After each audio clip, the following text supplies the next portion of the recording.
Hi, welcome to Carolina Crafting. I'm Jackie Jentz. We're in Union County, Georgia. This is the northernmost part of Georgia. It's so beautiful out here, the mountains, and it's spring right now, and the trees are all blooming, and it's just so pretty. Jed Green was nice enough to let us come out to his house. He's going to tell us about how he makes hand-hewn bowls.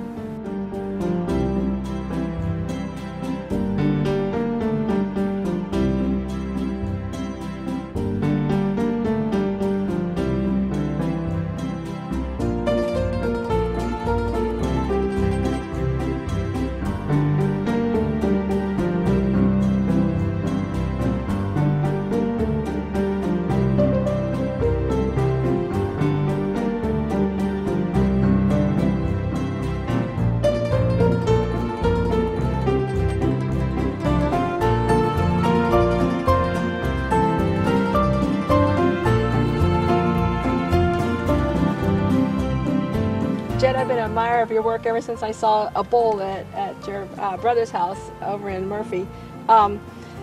You make hand-hewn bowls, and it's a lost art. You know, people are not doing that anymore. How did you get started? What made you decide to go into that art form? I went to a craft show and seen a man doing it, and he sold tools, and I was like, man, I'd like to try that. So just like that? So I bought a tool and went to practicing, and 6 years later, here I am. Wow. So that didn't take long. You had that talent there. Was there something that spoke to you that, you know, you liked working? Yeah, I had a You lot. work for the Forestry Service too, so you like wood, right? I love wood, yeah. Yeah, you can probably name every tree in the forest, I can. unlike me who am lost. But how do you choose the wood you want to work with? Well, I mainly use cherry and walnut. What you're looking at now is just walnut. I can chop anything. You can chop oak, hickory. I've made everything. Poplar, whatever, but the most valuable stuff's walnut and cherry, so I usually stick with them. More people like them, so. And do you forage your own wood, or do you? Yes, I hunt for all my own wood. I'll trade for it. I'll buy it. I'll hunt it in the woods. I heard you traded Right. a bowl for this. Right. That's a pretty good deal. Oh yeah. I'll trade bowls for it, just however I can get it. That's so cool. Okay, this is step number one, finding. Right. What, do you have to look for something special? Like there's some on the ground that has like burls. I think that's the right word for it, right? Yes, I hunt burls. I chop burls in the bowls. They're pretty valuable. Yeah. They're hard to find. You don't see them much anymore. I ran that size, anyways. First learned about those when I was in Alaska, and people were going around hunting them. Oh, really? To chop them off the trees. Okay, so that's the first step, and you find the burls, and then let's go to your workshop and see what's next. Oh. Here we are in your workshop. As you said, I heard you said that your place was a mess, and it's just not. You've got a great workshop, and you got lots of space. This is a piece of black walnut. That came for the tree we looked at earlier. Right. And you've cut it down. Right. I've sawed it out with the chainsaw. Sawed my slab out with the chainsaw. Now what I'm doing is leveling it up, getting the whole piece of wood same thickness, and I'll take measure of the sides to get the right thickness. I've already chopped the bottom. Oh yeah. Got it wow. fairly level. And this side I'll do pretty much the same thing. I'll chop it down to the thickness that I want.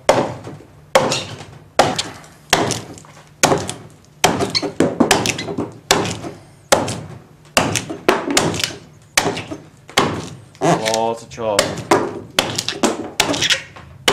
These are the tools that you. I just realized this is it'll very cut. sharp. It's really sharp. It could have been. We could have do a first aid show while we're at it here. Okay, these are the tools that you use. These three, basically three adze. And they have special names, or? Well, they're all three adzes. This one's blacksmith made. I bought it from a blacksmith. These are all aftermarket, not as good adzes. I use them they're more like a gutting adze. Oh, it's for the big. Instead of fine tuning, I use this one for the kind of fine tuning. Once I get in the center and the sides. And do you use a plane or something when you get down to a finer thing, or some kind of sanding tool to? I've got a I use this for the edges. This is kind of a planer I use for the edges. And I also have a scorp, which is sitting outside.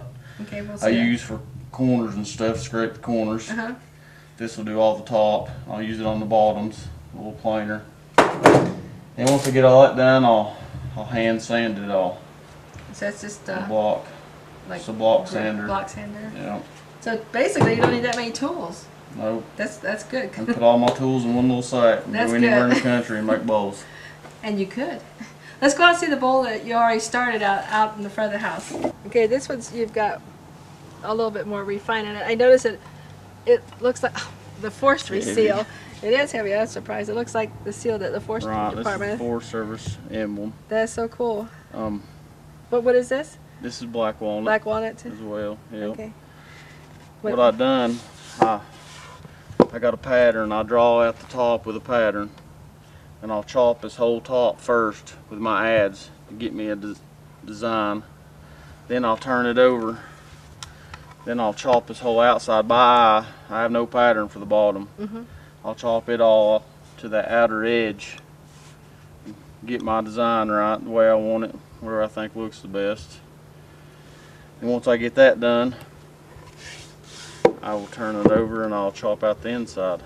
And you had another little tool that I also have a scorp. I use this for the corners and stuff once I get down close enough. The bottoms, the places I can't get to with the hand adze, I'll use this. It scrapes, or it's like a scraper. It just, oh yeah, you just pull it like that and it takes out small little chunks. Oh, that's cool. So you get finer work. Yeah, it gets it pretty slick. I used it some on the bottom already. You can see where I've scraped this. Look at bottom. that good grain that's going in there. So, is this going to be as deep as it's going to be, or are you going to make it? No, it's going to be a little bit deeper. A little bit deeper. I'm going to stand back. Basically, I'll just work it to the edges. I get the desired look that I want. I try to make the bottom look like the Forest Service shield too. Oh, cool. Which is pretty hard to do. These are pretty hard to make. Yeah, it looks like your work's more refined than just free-form bowl.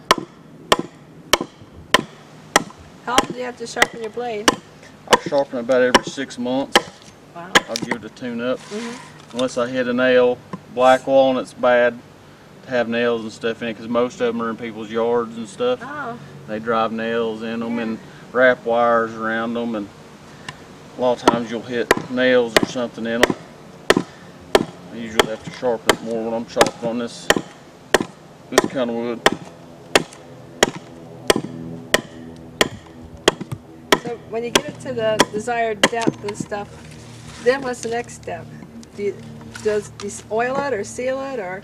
Right. Once I get it the way I want it to look, I'll take it in the basement and first I'll sand it. I'll give it a light sanding. Try to leave the hewed marks in the wood. Then I'll take it in there and I'll oil it. Mineral oil? Yeah, I use mineral oil. I oil it for about 4 to 6 weeks, depending on the piece of wood. Walnut takes longer to soak oil in than, say, cherry does. I got a piece in there that's been in there for 3 months. I've been oiling and it still ain't soaked up the oil like it should. So just based on depends on the wood you're using, how fast it soaks oil up, keeps it from cracking and stuff. Then you wipe it down and then seal it, or just? No, I just mineral, that's it. That's it? Wow. Yeah. The finishes, we'll go look at some of your pieces in a minute, but the finishes are so nice on it. And every 6 months to a year you'd want to re-oil it. Depends on how much you use it. If you just got sitting on your counter, you can do it once a year, put some oil on it. Yeah, you can wash them, dry them, just wipe them use down. them, they're all food safe. Wow, that's good. Yeah, you get a new appreciation for the people who make canoes by chopping things out and seeing the work that's involved in a bowl. To think that they made these big hand-hewn. It's pretty amazing. Canoes, it is. That's my next challenge. You gonna make a canoe? I'd like to. I'll come back out and look at those pictures. Let's go down your basement in the workshop and see some of the bowls you already got done. Sounds good. Cool. Okay, we've started with the tree. We went to the big block where you start chopping and hewing it out, and then this is the final product. That's the final product. As close as it can. I know it's got mineral oil on it, so that's it. And it'll just sit here and soak in the wood. How do you know when it's where you want it to be? Once it quits fading, you'll see right now it's real dark. A lot of the bowls, when they don't have enough oil in them, this is showing right now, but You can kind of see light spots in it. Oh yeah, right there. Right, where it's not soaked up the oil real good. Some of them are worse than that, but once it stays dark like that right there, totally, it's a finished product. Then you'll wipe it down. Right. So, I'll wipe the oil off of it, and it'll kind of dry up and soak into the wood, and it's not real oily like that. And you'll just leave this like that, but some of them you put a sealer, a poly. Right. I've just started trying the polyurethane on my burls and some of my other bigger bowls. Kind of brings out the shine in the wood. It gives it more character. Kind of complements the wood better than oil does. And if you use this for food service and stuff, and I could actually see great stuff in this. That's one thing, but some of the pieces you have that we'll look at later, they're art pieces. There's no doubt about it. That's something you'd hang on your wall or put on something. They're beautiful. They're works of art. They're incredible. This one I need. This can't be a bowl because there's a hole. So what will this become? This one here is actually a burl off a rhododendron. Really? Yes, at the base of the tree, growing out of the ground. The stem come out from right here of the tree, and the knot was actually in the ground. And I've never seen that. Yeah, when I cut this top off, it had a hole in it. So what I'm gonna do, my dad gave me a good idea. He took one of my bowls that had a crack in it, and he got a piece of copper. The old timers used to, in the old days, they would patch their bowls and stuff to keep using them over and over again. They would put pieces of metal on the cracked places and places got holes and stuff. Continue to use them. So I'm gonna take a piece of copper and cover this hole with it. Well, that'll look cool once too. It's finished. Yeah, and copper goes good with the wood. It'll be pretty. It will. That's a beautiful piece. And this one, this is a cherry knot, or cherry burl. A burl on the side of. This is the other half of the one you've seen. Oh, okay. Out so you front just there. Take that burl and then you just. Right, I cut it in half, and I have 2 slabs, and I just hew them out. Wow, that's beautiful. And this is. This is locust. This is black locust. These 2 pieces are black locust. Those are pretty. Walnut. Am I getting it right? right? all the black woods. Okay. Black walnut. And that's locust down there too. I have a few more cherry pieces. This is some of your show pieces. These I can see hanging on people's walls and stuff. What kind of wood is this one? This is black locust. Locust. Yes, locust. Is that a local tree? Yes, that's a native tree to Georgia and Appalachian Mountains. Out, cool. And then this one, this is awesome. This one's a yellow birch. These 2 are both burls off the trees. Wow. So this one, this part was sticking out on the edge of the tree, right? So when you cut it, you had to do all this. Yeah, I sawed it off flush, and I chiseled or hewn out the whole inside of it. That's so cool. And this one? And that's a piece of cherry. Cherry. That's beautiful. That's all. That ain't no burl there. That's all. That's what. And this one, I think this one's so sweet. Tell me about that one. I made that one for my girlfriend for Valentine's Day this year, February. That is so cool. I bet me and Caitlin made it. She helped me. Did she really? So you're passing it on to another generation. Trying to, yes. Good. Ooh, and a woman. Good for you. She's interested. She's got to get a little older before she can swing ads. Yeah, that's a little sharp for her. Yeah. But that's cool though that she has the interest in, because this is a dying art and it needs to be passed on. I admire you. People does it anymore. No, I admire you taking up the cause and passing on, this type of work to another generation. I enjoy it. Yeah. Well, thanks so much for letting us come out and look at your work. I love it. I hope I see it shows.